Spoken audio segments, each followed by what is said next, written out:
Welcome back to Between the Before and After, a podcast about the stories that shape us.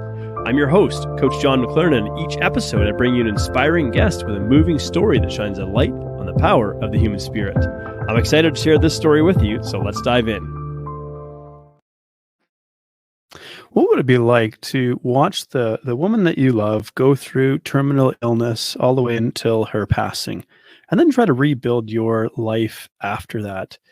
I know this isn't a unique experience, but it's a very, very difficult one for anyone to go through. And that's something that Marv has been through and actually inspired the writing of his book, When the Rocks Sing. And so I'm excited to explore Marv's story, not just behind the book, but Marv's complete story and where he is today. So Marv, welcome to the show.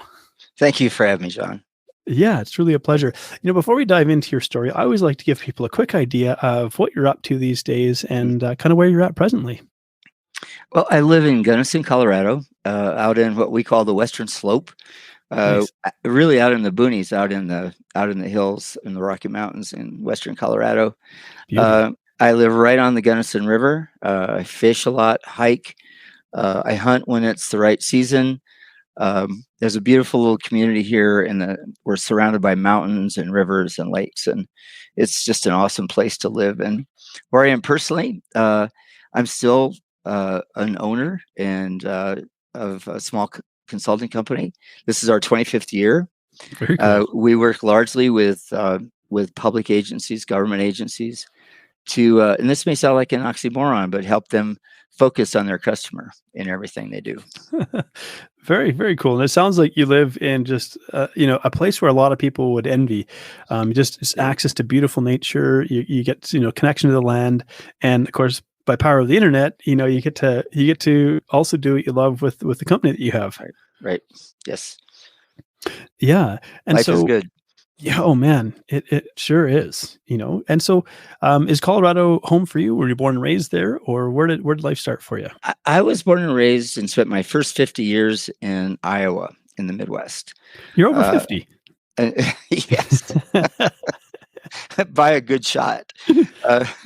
Well done. Yeah, so I grew up in a small town in Iowa. My folks were just, Midwesterners to the T. Mom was a teacher. My dad was a Ford Mercury dealer in a small town. My grandparents were farmers. So I grew up in the fields, really. Played a lot of sports in high school and just had a really normal, upbringing in the Midwest.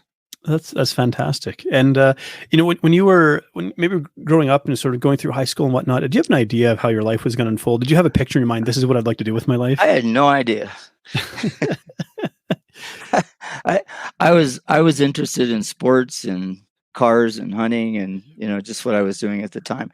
By the time I got into college, I had a pretty good idea, and I pursued political science and economics in undergraduate school. When I graduated, I applied both to law schools and to theology schools. Okay. So I obviously couldn't make up my mind. I knew I wanted to make a difference, but in the end, I chose theology and went to Northwestern Evanston for graduate school in theology. Okay, fantastic. Now, theology, I gather that would be a Christian study?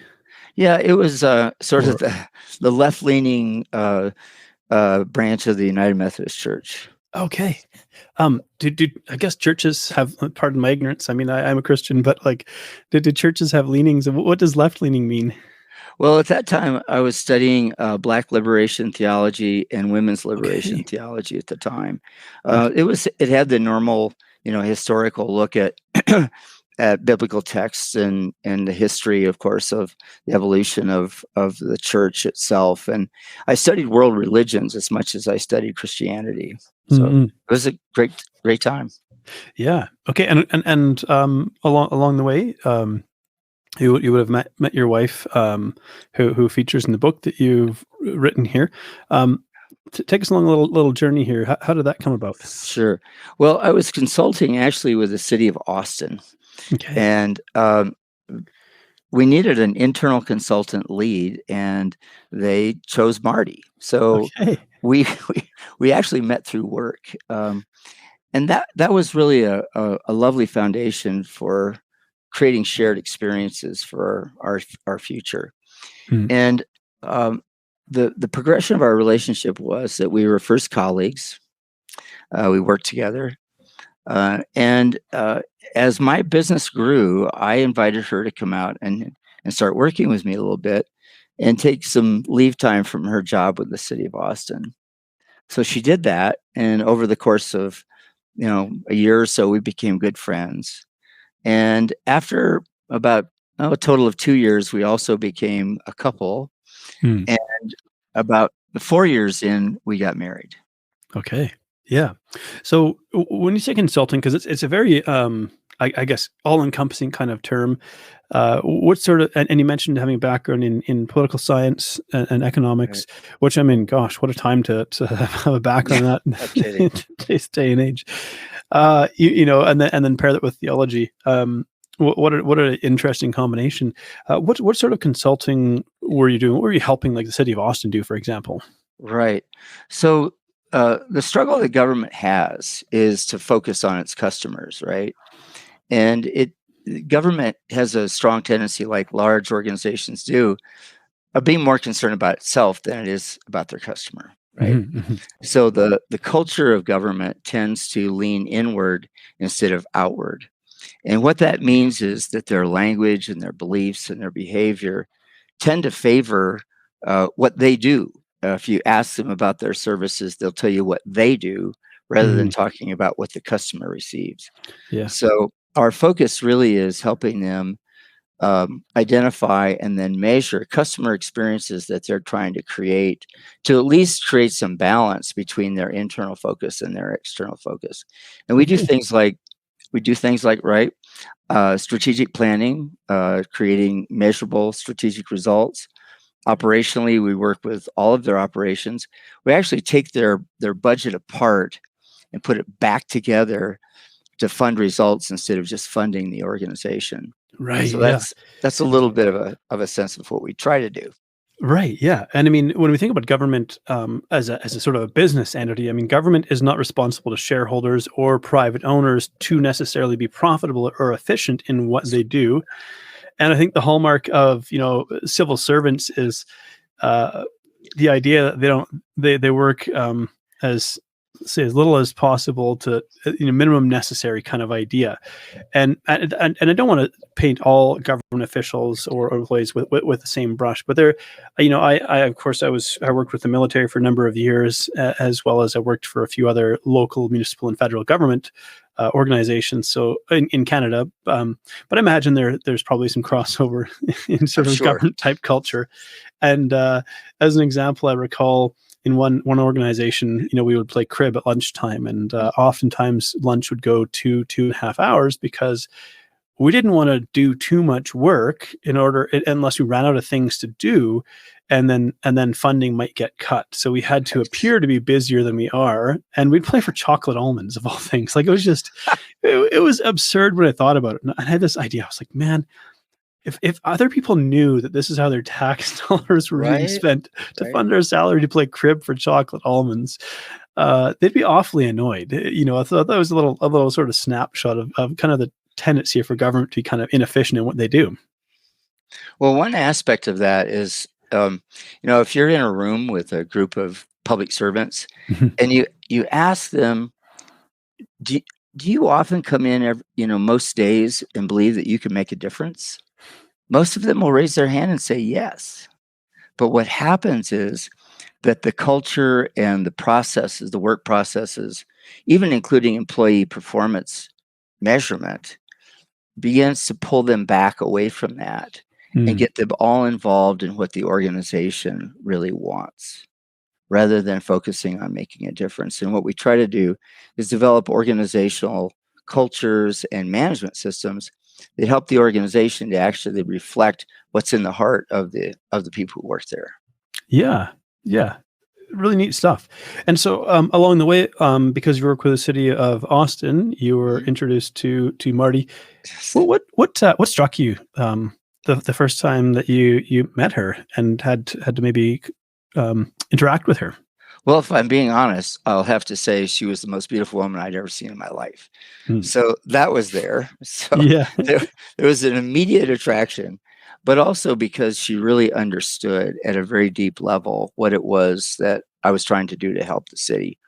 She was actually managing the whole employee performance management system. And the trouble she was having was that she didn't know what to really tie employee performance to.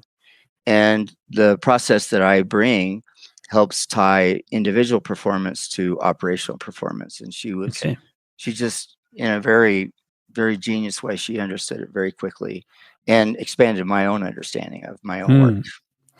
So you said, wow, this woman is beautiful, intelligent, highly capable. This is someone I need to know better. Yes. Yeah. That's exactly what I thought, John. Do you recall if she shared any kind of similar sentiments, or was she did she have blinders on? I'm trying to work and be professional. Well, she told me later, our progression was that we were colleagues and then friends and then a couple, and then eventually we were married. But later, much later, actually, she told me she watched me walk down a hall and said, "I wonder what it would be like to be with a guy like Marv Weidner." So that was there too, I guess. Yeah. I wonder what she was, did she ever specify like what she was seeing or thinking like about you? She did, because she knew I worked hard and played hard. Okay. And that was something that was very appealing to her. That's fantastic. And so, obviously in a relationship, like there comes a point where you recognize, okay, we're more than just professional colleagues. Any concerns about, I guess, the crossover between professional and personal? Yes, very much so. And I owned this small company. She was taking time away from the city of Austin and coming to work with me. And we were very conscious of the fact that we presented ourselves as colleagues to my customer jurisdictions. So we were very, very careful about all that. And we really took our time to become a couple. We were really staying in the form of colleagues and friends for probably 2 years or more before we allowed our true feelings to really show or be shared at that point. So yes, we were quite cautious. Right. Yeah. Now, isn't that fascinating? Sort of, because I imagine, obviously, I say obviously, but I imagine that, prior to that 2 years, I don't know if it exactly was, 2 years to the day kind of thing, but prior to that, you have these feelings, but you're having to kind of push these feelings aside a little bit. And you're like, oh man, I don't want to, cross inappropriate boundaries, but boy, there's something there that is almost impossible to ignore. You described it perfectly. That's exactly what we were experiencing for what seemed like a very long time. Yeah. What sort of broke the ice? How did you break through when there was a shift from friendship to we can't just keep being friends. We gotta get together. Right. Well, we were actually riding in a car from the airport to downtown Seattle, where we were working with the city there, and I reached over and held her hand, and she looked at me, and I looked at her, and we decided we better have a conversation. It's funny. That's a great, like, just a very nice first move. Just hold her hand, let her know, look, there's something more here. Were you pretty confident that the feeling was mutual, or did that feel like a little bit risky? Well, it's always a risk, right? Yeah. It's always a risk, even if the feelings are there, whether or not the man or the woman that you're having these feelings about. But we were both very comfortable with each other, so it wasn't hard to talk about, really. At that point. So, and did it feel like a significant relief, or what did you feel when finally it's like this wall is down? We here we go. What was sort of feeling? Well, it was rather complicated because we were working together, right? So we really felt, I think, both of us, a sense of, wow, we can really breathe now. We can actually be honest about how we're feeling, but we also have these work relationships that we share with, these big, complicated organizations. And so we decided to keep our feelings for each other and our budding relationship as lovers quiet. There was one customer, however, who we had dinner with at the end of an engagement. She said, I know, don't you? That, so it was fun. It was fun. Yeah, yeah. That's fantastic. So and when did it click that this is the one I want to marry? Right.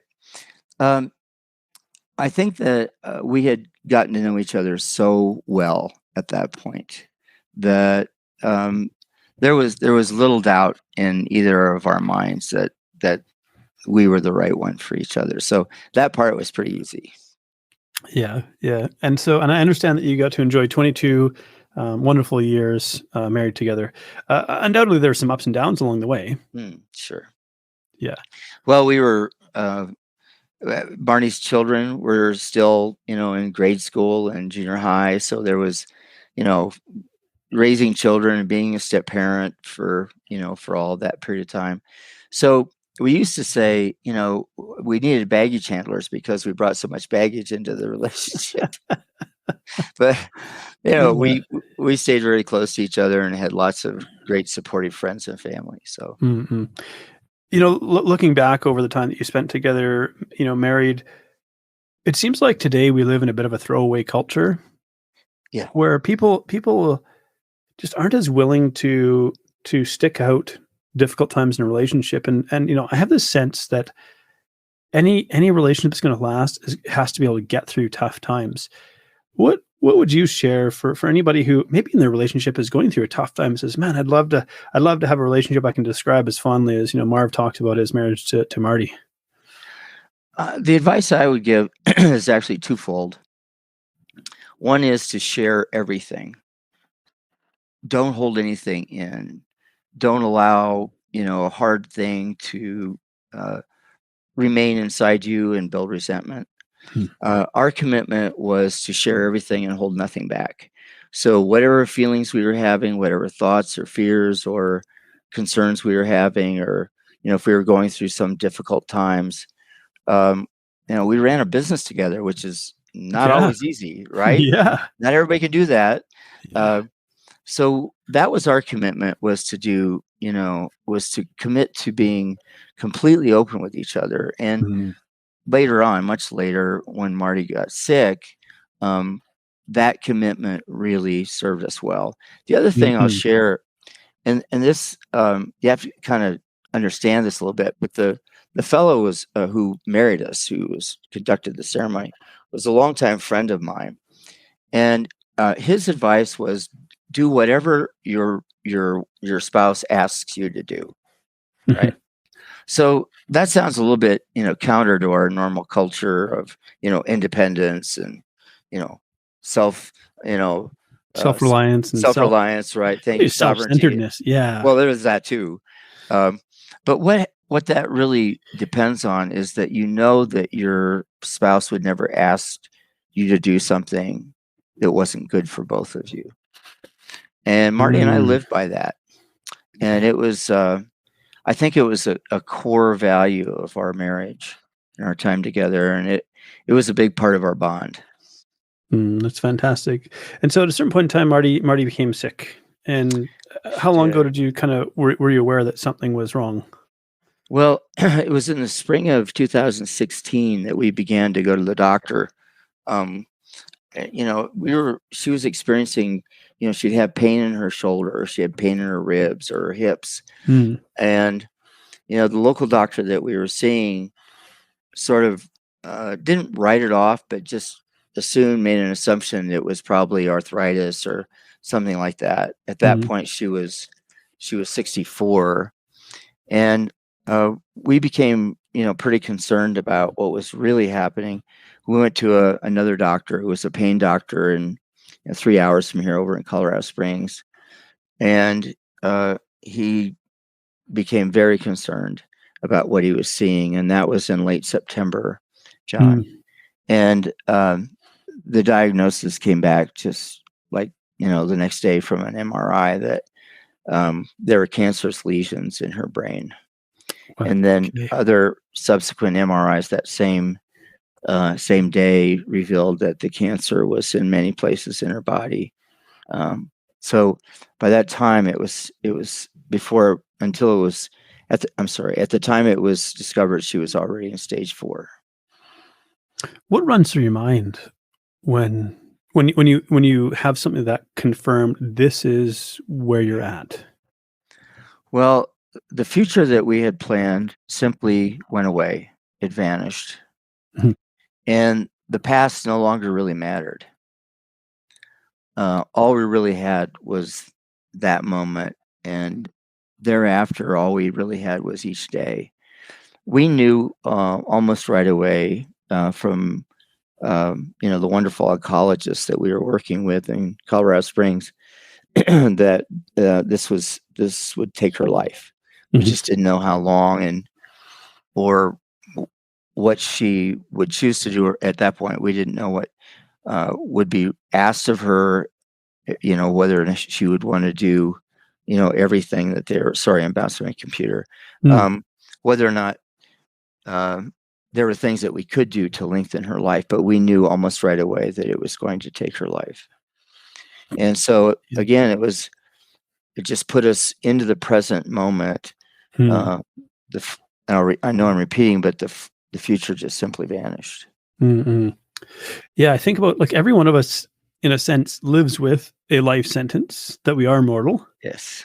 But I believe, particularly in the Western like first world, we have this idea, this expectation that we are going to enjoy a long life, probably give or take 80 years. That's kind of what we picture. And when we're presented with a reality that that's not going to be the case for you, I imagine that to be a really tough thing to try to navigate because, as we touched on there's a sense of expectation around this is what life is supposed to hold for me. Right. Right. Was there ever any like anger, resentment, or like you mentioned your future vanished, almost like in a moment in time, the picture that you had in your head. What sort of emotions do you experience in that moment? Well, in the moment, you've heard the expression that your stomach just falls. That there's just this empty pit in the bottom of your stomach, and that's what we both experienced. Hmm. When the doctor called and told us the news, we were actually driving into the parking lot at the local hospital here in Gunnison when he called, and it was terrifying. It was sheer terror. Mm. Um, but because of the way we were with each other and the way we had decided to live our lives, we just called it out as it, for what it was right away. We said, Yeah. "This is cancer, and we're going to face it head on, and we're going to do it together." Mhm. And as we were accustomed to doing, we had professed our love for each other, Mhm. and that we would face together whatever would come. And I will tell you, John, an awful lot came our way. It was very, Yeah. very tough. What was the length of time between confirmed diagnosis and her passing? 9 months. 9 months. Okay. She passed away on July 4th, 2017. Okay. Yeah. A lot. You said a lot came your way. As you just try to, Right. and you as the surviving partner. I mean, you have to consider, I guess, well, there's going to be a life without her, and she is navigating. You know, Mhm. my future is disappearing. Right. When sort of the first maybe emotions of like terror and frustration and loss and disappointment kind of washed over, how did she face the next stage of this? Well, I would say that Marty faced it with extraordinary courage. It was all of it was very painful. When you're told that you have cancer, Mhm. that's the initial diagnosis. But over, a period of time when you're going through treatments, you actually receive a series of diagnoses and a Mm. series of prognosis. So uh, Marty's decision was that she wanted every day of life that she could get. Okay. And what that meant was that she engaged every possible treatment that could lengthen her life. The first one being whole brain radiation Mhm. for, I think it was 11 days straight. And eventually, months later, that actually took away her ability to speak. And her hips were very affected by the cancer, so she had to have 2 hip replacements to keep them stable. She had chemotherapy for repeatedly for, I think it was 6 months. So her decision was to keep herself alive, to enjoy and have every day of life that she could possibly get. And that was a very courageous decision. And one thing about her story is that she never once complained. When she was in the ambulance going from Gunnison to the Front Range and the doctors in Colorado Springs that could help us, she told my son and me later that she cried, but not because she had cancer, but because her life had been so beautiful. Wow. Yeah. She faced it with just uncommon courage, and she endured an awful lot through the treatments and the pain from the cancer. Yeah. Did she have, I know you mentioned you studied theology. Did she have a particular belief system or religious beliefs? Well, we actually are both practicing Buddhists. Okay. Yeah. So we did, we meditated every day and continued that practice up until her passing. And that, sorry. I was going to say, pardon my simple understanding, but in the Buddhist sort of philosophy, when one passes from this world to the next, what is the belief that takes place? Well, it depends on which Buddhist you ask. Fair enough. Right? We believe, and it continues to sustain me, in a constancy of existence. Okay. That a life never really ends. We don't really engage in rebirth philosophies, but we believe that our spirits really never die. Okay, so there is, yeah. So there's an element of us in the Christian philosophy, we might call it a soul that has an eternal quality to it, something that is immortal in a sense. And what sort of brings about this question, because I know you said you studied theology and you studied world religions and whatnot. Were you a Christian who converted to Buddhism, or was Buddhism something that when did that come into your practice? I really started engaging Buddhist philosophies in the late 90s. I did some climbing in Nepal and sort of immersed myself in the culture at that time. But I really shifted to more of a Buddhist philosophy, believing that God is within each of us. And that really made a lot of sense to me and to Marty. And we never really said, well, we're not Christians. Yeah. We didn't need to reject something in order to become something. Right. But, in Marty's eulogy, I wrote that for her, Jesus taught us how to love, and Buddha taught us how to live. So it was kind of a blending, if you will. Yeah, by all means. So I suppose you might not have known the exact date, but as it became clear, you mentioned, at a certain point in time, she lost her voice. How did you communicate after that point? Well, that was very challenging. For a few months, in the spring of 2017, again, she passed in July. In the spring, this was really hard for her because she was a very intelligent, very articulate person. She could start a sentence, but then couldn't finish it. So for quite some time, I actually finished her sentences for her, and she would tell me with her facial expressions whether I got it right or not. It's funny because I think about married couples and the sort of like the jokes that surround like finishing each other's sentences and things like that. Or sometimes it's considered an annoying trait that someone so well that you can already kind of predict what they're going to say. So as she's losing the capacity to speak and communicate in clear sentences, I still imagine that there's there's someone on the inside that knows the words they want to say. It's just they're not coming out. And Completely.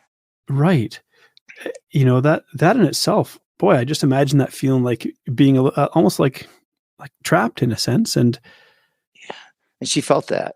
yeah, She had, other ways to express herself. She loved to play the piano, and she was able to do that right up until the time that she was too weak to sit up, on the bench. And by late spring, she also lost the ability. Well, before that, in the spring, she lost the ability to write. So she had enormous difficulty expressing what she wanted to say. And I think we did really well up until about the last, I would say, 2 months. Yeah. And then it became difficult for her to formulate the first part of the sentence. Right. Yeah. And so I would try to understand what she was trying to communicate. And, we would have, these loving sessions when I would, say something, is that what you're feeling, or is that what you're thinking? And, after all those years, we could communicate nonverbally really well also, but it was really hard. We think about, we say that like, I'm going to probably misquote the percentage, but something like 70, 75, 80% of communication is nonverbal. Nonverbal, right. Yeah. And a large majority of the percentage of communication is nonverbal. And so here it's interesting to think about relying so heavily on the nonverbal elements of it and the deep bond that's been forged. Probably one of the things that was, I think, very easy to convey without words was the deep love and affection that you had for one another. And that in all of this, there must have been this beautiful sort of security, knowing that that part will always be able to be communicated. Yes. Thank you, John, for that. You said it very well. I keep bumping my computer here. Sorry. You said it very well, and there was never any lack of ability to communicate our love and affection for each other. We were very affectionate with each other. Our smile, the look, the expression on our face, the touch. It was all very intimate. And one thing I would share is that even though we had this, really vibrant marriage and a wonderful long-term relationship, one of the things that we experienced was, during that 9 months, we experienced more and greater sense of intimacy than we ever had. When someone is that weak and has to be lifted, from the bed to a wheelchair, and has to rely on someone else to bring them a glass of juice or fix coffee or put on their slippers. She's a very independent woman, and she let me take care of her. Yeah. And that created a sense of intimacy greater than we'd ever experienced up until that point. Yeah. And when it came time for her passing, were you increasingly aware that the end was near? Yes. In fact, Marty was never afraid of dying, and she wasn't afraid of death. Our thoughts about that were, why be afraid of something that we don't really understand, right? But what she was afraid of was being surprised by it. And so it became very important for us to have conversations with the doctors and nurses about what they were seeing in terms of her body and what her time frame was. And these were very poignant and sometimes really tearful conversations that we would have about how much time she had left, or we had left as a couple. And in the last, I would say the last 6 weeks, we started having those conversations more frequently. Yeah. And in the last month, we had those conversations every few days. And so I wanted to do everything that I could. And so did the wonderful hospice nurses that we had helping to take care of her. We just did not want her to feel that it was coming as a surprise. And I think we succeeded at that. She was very aware that you know the IVs were stopping, and that she was in the final stages of her life. And were you able to be beside her when she passed away? Marty loved to be held with her hands like this, with my arms around her. Mhm. And as she was drawing her last breaths, I laid down in the bed with her and took off my shirt so we could be skin to skin. And I held her in that way as she took her last breath. That's heartbreaking and beautiful at the same time. Very, very much so. And Very much so. how incredible for her to take her last breath in the secure, loving embrace of her her life's partner. Really, That's what she wanted. Yeah. As did I. Yeah. So then time comes that, well, the day that we knew that was coming is now come. And now we have to begin a new life, because now so much of your life has been dedicated to just revolving around caring for her and maximizing every moment that you have with her. And as you mentioned, like a deeper intimacy just that you never experienced before. And I'm not sure if, work took a backseat or somehow things sort of function in the background as they may have. Well, what happened during that period of time was I have a wonderful business partner who stepped up and literally took over the business. And so I really didn't have to work much at all during those 9 months. But I think what I would add is that at the very end, what I said to her was, don't look back. Don't worry about me or anyone else here. The research is that our hearing is the last thing to go. Yeah. And I wanted to say to her, please go to the next part of your journey and don't worry about us. We'll all be fine. Yeah.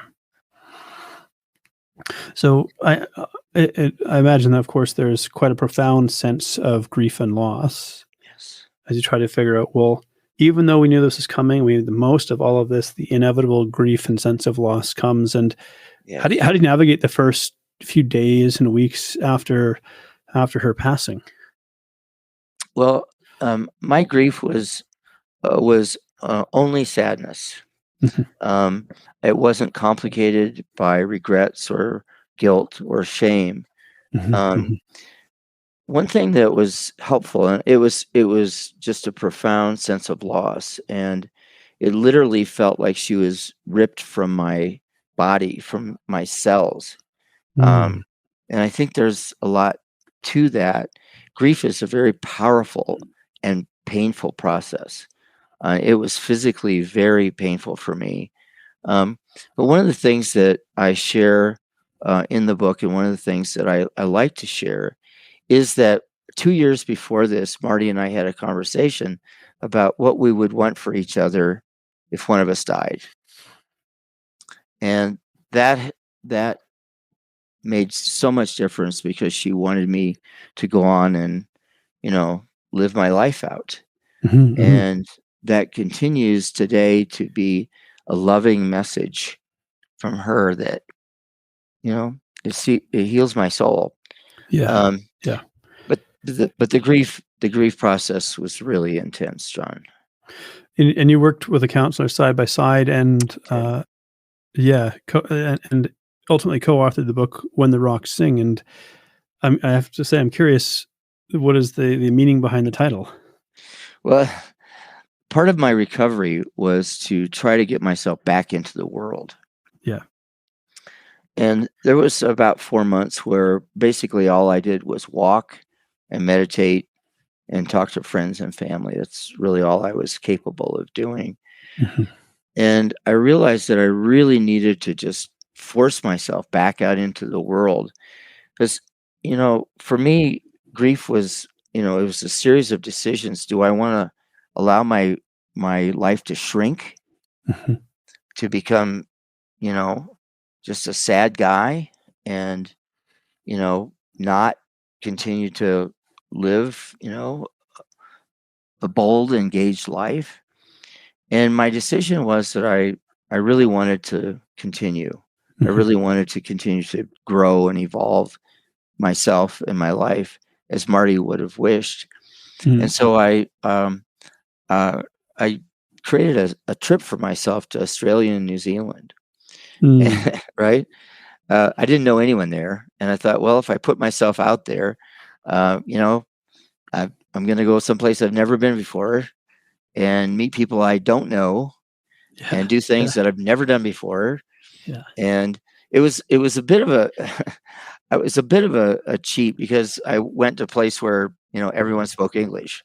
It wasn't too hard. But I was walking a beach on the South Island, New Zealand. It's a place called Greymouth. Not very creatively, it's the mouth of the Grey River is the name of the town, Greymouth. Right? Yeah. In New Zealand, the names of places are either very plain like that, or they're these beautiful, melodical Maori names. But this is Greymouth. So I was there and I walked this beach for 2 days. And it was midday, the second day, when I began to hear the rocks chattering against each other.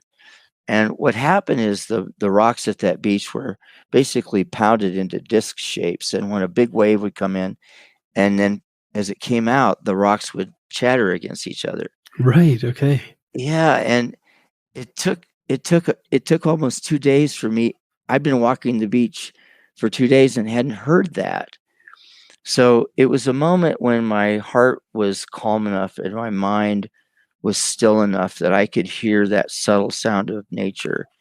And the idea of the name of the book is that I hope for everyone who's lost a dear loved one that they too will come to a point when they can hear those subtle sounds of nature, because their heart is calm enough and their mind is quiet enough so that they can hear those sounds.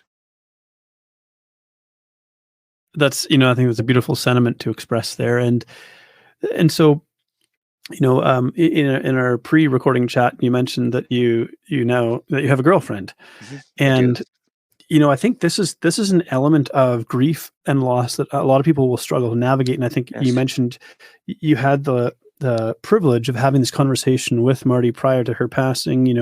Hey, if one of us leaves, this is what I hope.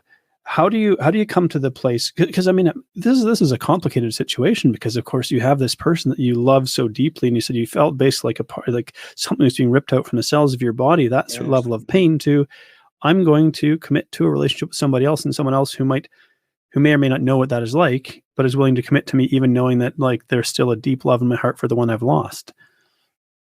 It's not uncomplicated, and it takes a very special person to be able to love me, knowing that I still love Marty, and that I'll always have a measure of grief for the loss of her life and the loss of what we shared. Perhaps it would help if I shared that, my purpose, as you pointed out, John, my whole purpose had been to be the best husband I could be to Marty. That was my purpose for all those years. And what happened when Marty died is that purpose just vanished. Yeah. So my primary purpose in life was gone. And I realized, about 6 to 8 months in, I'm here, but I'm not sure what my purpose is. And that was really powerful for me. And so I really started digging deep. I did a lot of meditating, a lot of soul searching. And what I came to is my purpose is to live with an open heart. And that's also not easy. Yeah. But what that has done is it has made it possible for me to continue to love life, to love the people in my life, and to leave myself open to another another great love, which I'm experiencing. The other thing I'll share is that my girlfriend also has some great losses in her life. She lost a baby to SIDS many years ago. So not that we share a bond of sadness, but we know we understand each other's losses, and that those loves that we have continue to be part of us as we go forward in life. Yeah. That's beautiful, and I think it'd be a wonderful theme to explore in another conversation. Love after the love of your life passes. What that would look like. But Marv, I've truly enjoyed our conversation today. You're a wonderful, heart-centered man, and I appreciate your openness and vulnerability and sharing your experience. I think this will touch the hearts of many people as they listen to this. And so, as we think about closing out the conversation here, I always like to ask my guests, if someone was listening to this conversation, what if there was a nugget of wisdom that you could offer people, or that you would hope that people would take away from this conversation, what would you like to share?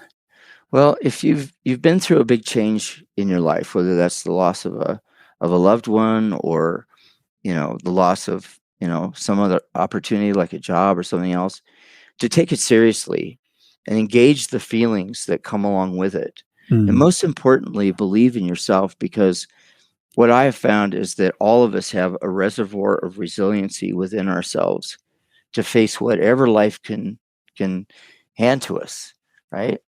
And we have the freedom. We have the freedom to move forward. We have the freedom to embrace the emotions that come with that.